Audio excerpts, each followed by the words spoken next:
you. We have no public question time. Item 5, partnership presentation update on our policing in Knowsley. Welcome to Mr. Andy Cooke, Chief Constable of Merseyside and Superintendent Cllrs Edna Finneran. And I now invite you to address the Council with your presentation. Madam Mayor, Councillors, ladies and gentlemen, thank you for the opportunity to come along tonight and just give you a brief snapshot of the work that Merseyside Police are doing for our Knowsley communities. In the best interests of policing, I'm going to pass you over now to the person who knows what we're talking about, which is Superintendent Cllrs Edna, and then at the end, with your permission, Madam Mayor, I'm happy to take whatever questions that you have.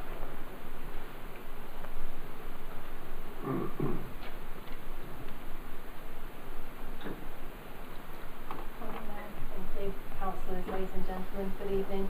As introduced, I'm Claire Jenkins and I'm Superintendent for Knowsley Local Policing. I've had the pleasure of meeting a number of you already, but granted I haven't had a chance to meet everybody yet. So just to give you a brief synopsis of my background, this is like coming home, this posting for me. I started in October, but 18 years ago I was posted as a probationary constable in Kirby, with my foot being on the Lecky side. Of Tower Hill. So coming here to, into this posting is an honour and a pleasure. I've got a family that live and work in Knowsley, so it really is heartwarming to be able to influence the policing and the work that we do for the community here. What is new to me is presenting to a council chamber, so after that introduction I hope that I can live up to it. Our force strategy is on the board, and granted you probably all can't see it. We've updated it recently to reflect the changing needs of our communities and the environment within which we're working today. Our priorities continue to be firmly aligned with the PCC's priorities, and what hasn't changed is our vision and commitment to putting the needs of our community first in everything that we do. Before I talk about Knowsley specifically, which is what you're all here for, I wanted to take the opportunity to provide you with a bit of context of what your local community officers were within Merseyside Police. In the last 12 months we've responded to some significant incidents and operational commitments across Merseyside, some of which are on the board. But we've deployed to Aintree races like we do every year, which is a considerable impact on our resources. We've managed high-risk football matches, the Alfie Evans incidents at the hospital, the Labour Party conference, the visit of the Giants again, Operation Banger as always, numerous VIP visits, and not to mention supporting the Trump visit and supporting the Metropolitan Police with their resources. With all the demands that are placed on us, I wanted to provide you with some reassurance, but some information that you may not all be aware of.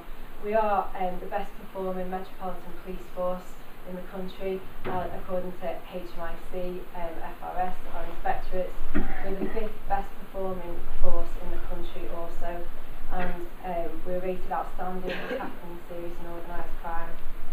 And I think it's really important to recognise that work in the context of what our officers do here in Knowsley. As you're no doubt aware from the press and all the updates that you receive, that demand is unprecedented at the moment, and the changing context of it. On average, on a year, we receive approximately 1 million calls for service, a quarter of which are emergency calls for service. The demand that's been placed upon us over the last year is that we've seen increases of 2,500 calls on average a month that come in, and that's on the backdrop of the previous year that saw 5,500 increase in calls per month. So whilst we're managing that demand that's coming in on a daily basis, we also manage 154 organised crime groups, of which we know there are 10 that impact outside of the county of Merseyside, and some of those internationally, and we manage 200 overt and covert operations annually. So I think you'll agree that that is a significant demand. That's just a snapshot of it. But to manage this, we're shrinking resources, we're increasing our capability and our capacity, investing in technology and training our officers to be able to deal with this demand more efficiently and more effectively, and working collectively and collaboratively with our partners, more so now than ever. But on the basis of all that, what we do need to do is dynamically risk assess all those incidents that come into us against the threat, harm and risk. And in some cases, that does impact on what service that we provide. Since 2010, we've saved £83 million out of our force budget. What that's meant in real terms is a reduction of just over 1,100 police officers, 166 PCSOs, and a reduction of 368 police staff, on the backdrop of the 30% increase in demand that I've just tried to articulate. So what did this mean for Knowsley? You're aware that we changed to a new operating model that went from the basic command units that you're all familiar with to a functional operating model. We reduced from 6 community inspectors down to 1, and we've seen a reduction of 300 police officers and staff down to 70 within the Knowsley area. But despite this, we've seen some successes across the partnership, which I will come on to this, and we're firmly committed to delivering the Knowsley strategy, 2016 to 2020 strategy, and looking further together towards the Knowsley Better Together strategy for 2030. We're fully committed behind this work. So, looking at our priorities then, and the PCC's priorities for creating visible and accessible neighbourhood policing. We had 41,000 incidents we received from the Knowsley community, of which we attended 33,500 incidents in the last calendar year, which I think you agree is absolutely phenomenal, that attendance. It equates to around 90 a day. We've needed to try and make ourselves more accessible because of the demands that we're managing.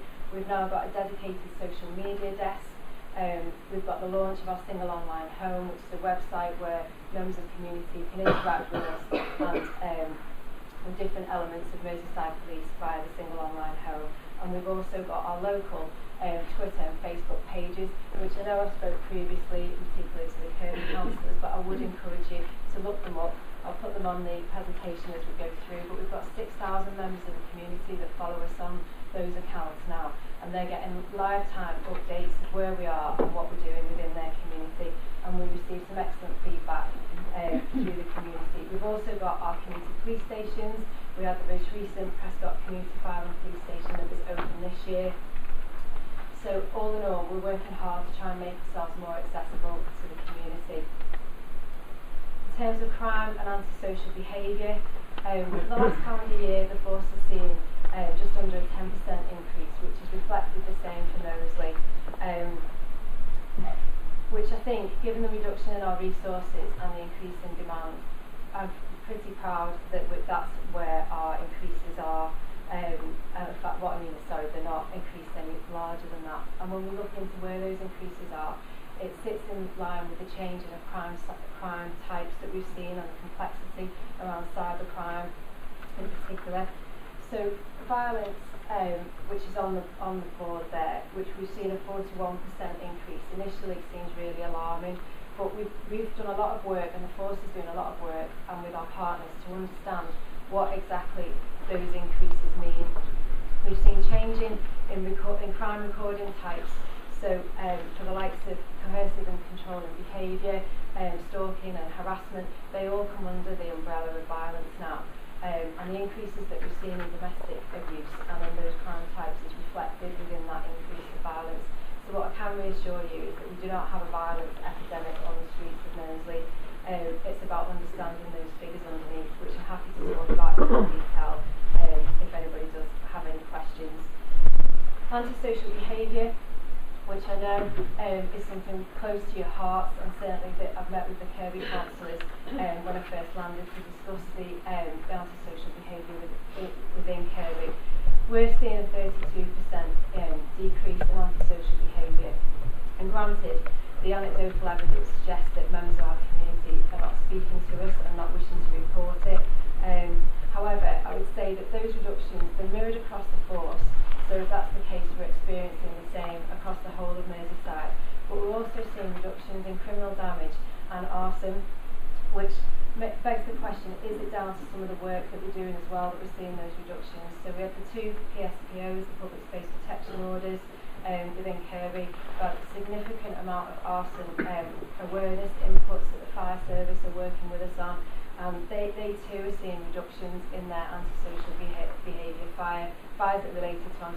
behaviour. So we need to do some work around that perception and find out exactly what is happening. And as part of that, I've asked my team to put together a communication plan with our counsellors so that we can, I think we can improve in our communication and help to try and understand what it is that's being fed to yourselves through the community. We've seen changes in the crime type as well around antisocial behaviour moving online, so we're seeing those figures mirrored in that area of work. We've done some significant problem solving work with the Safer Communities team as well, which we believe has contributed to some of those significant reductions in antisocial behaviour. I can't talk about every crime type on there due to the strict time limit that I've got, but I'm more than happy to take questions on any of those items that are on the screens. What I would say is that some of the anecdotal evidence that comes through is around that the community don't believe that the police are arresting or stop checking people. We've seen reductions again increases in our number of arrests and significant increases in our number of stop searches and those that lead to arrest in the Knowsley area. So, tackling serious and organised crime. We've had 14 firearms discharges in the last 12 months, which has been a reduction up from 7 discharges the previous calendar year. There's significant work going on within Knowsley to tackle the organised crime threat that we believe we've got, particularly regarding tensions within the Kirby area and the OCGs that operate particularly within West Vale and their links to child criminal exploitation, particularly for the youths that are aged between 14 and 17. And we've got a operation called Operation Marble that we're working really closely with our partners to look at safeguarding arrangements and how we can tackle, disrupt and dismantle the organised crime group that's in Knowsley at this moment in time. We've also had 9 firearms recovered in Knowsley this year, so we're working hard to remove the firearms off the streets. We also know that a lot of our discharges are committed by offenders on scrambler bikes. We've had 146 scramblers seized within the Knowsley area in the last 12 months. It's the highest across the force, and we've invested in training in our officers to be able to go out on our quad bikes, and we're also responding as quick as possible to the intelligence that's coming through, and certainly we've had some favourable feedback from our Halewood councillors in terms of the seizures that we've been having and how we've responded to information that's coming in. So in relation to that, what I would say is that I know it's the blight of a lot of your constituents, but we really do rely on the information coming in from the community or by yourselves to let us know where they are being housed. That's where we manage to have the biggest impact. So, in terms of supporting victims and vulnerable people, we've seen a 47% increase in domestic abuse across Knowsley this year. I'm working with our partners and the Stronger Communities team partnership. We've been working together to look at our high demand generators and to look at early help. So previously, when everybody who experiences a domestic incident, whether it be a perpetrator or a victim, are risk assessed, and previously we've not managed to give the best service to those that come in at the low level, but the Safer Communities team and the early help, we've been able to deliver a service to those that come in that are risk assessed fairly low, and we're trying to put preventative measures in at that early stage to prevent them being repeat victims or repeat perpetrators. It's 18 months and it's still early days in terms of the impact. However, the initial findings are that it does appear to be having an impact and reducing reoffending and reducing further victims of crime. We have 34 high demand generators in the last 12 months, and from those alone it's shown a 58% reduction in calls from those individuals, which is a phenomenal reduction in demand. So we know that preventative work and problem solving can be successful. So the same can be said around the victims and the perpetrators of domestic violence. About 523 year to date. So that the work, if I can reassure you, between the partnership and the co-location of all those partners that are involved is phenomenal, and it is making pathways into this area. I'll just skip on that slide because of I wanted to talk through some of the success stories that we've had. So I'm hoping this is going right now, but I don't think it is. Oh, maybe. Okay. So I've already mentioned the scrambler bikes that we've had seized. One of our officers was awarded recognition from the Chief Constable in relation to his impact that he's had in seizing those bikes. We also had the first civil injunction this year to prevent organising and taking part in the arrangement of ride-outs, which was Gary Murphy, which I'm sure a number of you will be familiar with. But he actually hasn't been brave enough to trial us on this yet, so we haven't been to court with it. But it seems to be having a preventative measure that it's intended to. So certainly up to now, it was introduced in May, but we haven't had to test that legislation. We've policed 6 gang injunctions in Stocksbridge Village throughout this year. Because of the impact of those gang injunctions, we were unable to secure extensions of them. The success in itself, I would say that it stamps out the problem of those individuals and potentially may have deterred some of them into other pathways. We did have one individual, significant individual of that group, arrested. You may have seen it in the press, Vinnie Hagan, and he was sentenced. He received a sentence in relation to his breach of the gang injunction, which again sends out a message to those individuals that are intent on causing disruption in our communities. Knowsley Council have funded knife wands for us, which we're using for both enforcement and education, both in our schools and out on the streets. I've mentioned the public space protection orders, and we successfully extended the West Vale public space protection order this year. On there is the early help that I've already discussed and the 9 firearms that we've seized this year. It says on there that we have one criminal behaviour order, but it was actually 2 this year that we secured with the help of our partners, which prevents 2 of our key OCG nominals from entering an area of Kirby. And these pieces of legislation are what, in the partnership, that we're working hard to make sure that all the legislation available to us we are utilising to the best of our ability, because it's orders like that that really help us to release the pressure that some of our communities are feeling. Finally, just before, I'll leave the future challenges on there for your perusal, but I just wanted to point out as well some of the other successes that we've had from investigations are we had Anthony Waring charged and remanded for the stabbing of James Jacobson this year. We've had the sentencing of Jason Turner for the murder of Valerie Turner, and we've also had 4 offenders charged for the murder of James Meadows, which sends out key messages to our community that we are working hard and that also we are listening to what they tell us. Our priorities will continue to be serious and organised crime within the Knowsley area, and also burglaries and robberies within that area, as well as domestic abuse. And our priorities are firmly aligned to that of the local authority. We've had significant funding as well from the PCC to help our local charities in terms of the preventative work and the problem solving that we're doing within the Knowsley area. So we've got the Halewood Children and Young Persons People Engagement Project that were awarded £32,000. We've got the Miles Offender Rehousing and Education Programme that was awarded £15,000, and the Knives Cost Lives Project, which was awarded just shy of £20,000. So all in all, we're working hard to problem solve and reduce that demand and put the communities at the heart of what we're doing. Thank you. Thank you, Superintendent. Thank you. I can just say thank you for that. It has a very long explanation.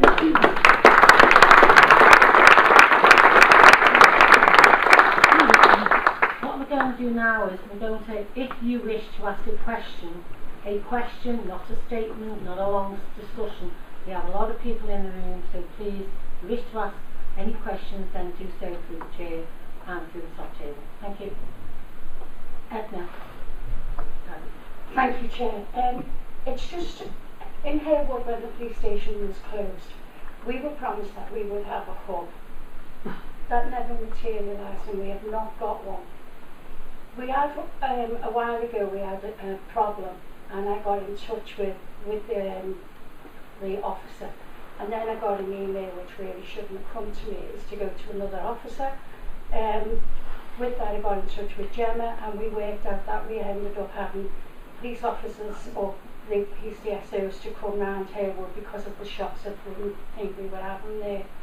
Now I'm glad with that we have moved on, and we've had them come to town council and that's great. And I do congratulate you on the Facebook pages and everything. It's good to see that. But what I do find a bit awkward and a bit silly really is that you've got a van that comes into the car park with 2 officers to stand there. If I had something to complain about somebody else in this day and age, I wouldn't like to be standing talking to a police officer about them. I'd be very nervous in doing that. So I feel as though really that could be done indoors, and maybe the council may be able to help with like giving you a room in the one-stop shop or something like that. But I think it's a waste of 2 police officers standing in the car park where I can't see anyone in Halewood going in and said this is happening in our area. It's not going to happen. And I just feel as though that we haven't got the best service, I don't think, in Halewood with the police service, but that's my opinion. But yeah, if you could look into that, I'd be very grateful. Thank you. Can you just go to Gary and then we'll get some more questions. Thank you, Mayor. Just to echo the comments of my colleague also from Halewood, and public confidence is important when it comes to the police, and the reassurance of seeing officers is important. But as my colleague said, 2 officers in a van asking people to come and speak to them is not helpful. I do have to congratulate the officers on the work that they've done with scrambler bikes, and the way I found out about it as an elected member is through Twitter. So I think it does work, and it does bring some confidence to the public. But seeing officers on the street or the CSOs in a van is important, and in Halewood for a very long time, and forgive me because I know resources are very stretched, you only get public confidence when people start to see the officers, whether that's in a van or actually on the street. And to see those officers in Halewood brings some of that public confidence. It gives people the confidence to speak to the officers about issues. So when we see on the slide a reduction in antisocial behaviour, I don't believe that's factual when it comes to people feeling confident to report issues. In Halewood, that's not the case. And I can speak as someone who's reported it and waited 2 hours in the park and no one came. Would I feel confident to do it again? Probably not. If I feel like that as a representative of the community, I'm pretty sure they feel just as frustrated as I do. Thank you, Madam Mayor. Thank you, Gary. Margaret. I can echo what Gary's just said about seeing the police officers and the actions taken, and people will not report, they are frightened. I was inundated at the weekend on the hillside area from the problems that we're having with the travellers at Primrose Court, and on the way they're driving around the estate erratically and in a 20-mile